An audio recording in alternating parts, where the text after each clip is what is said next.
one of my pit bulls, he's very anxious, especially around my niece. She's been around since she was little, but when she was around 3 or 4, we were playing by the pool, and you know how kids get very hyperactive and they start screaming, and I noticed that his whole body would start to shake and he would try Mm, and grab at her, not yeah. bite her, but like Yeah. trying to grab at her. She would get outside of the pool and then she would jump in, get out of her Mm, floaties and jump in. And I noticed that that made him really, really anxious. And she was afraid of him for many years. She would come in and she'd be like, no, pick me up.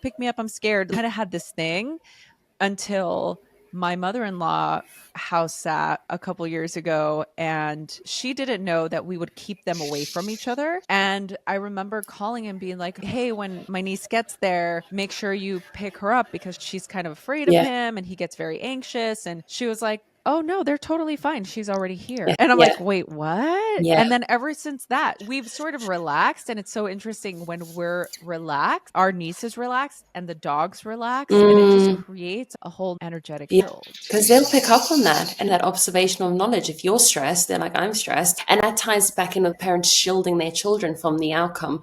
There's going to be failure. Always. We're always going to fail at something. I can guarantee you now, you're never going to get it right every single time. So it's learning how to deal with that failure at a young age is probably the best thing you can do as a parent to a child.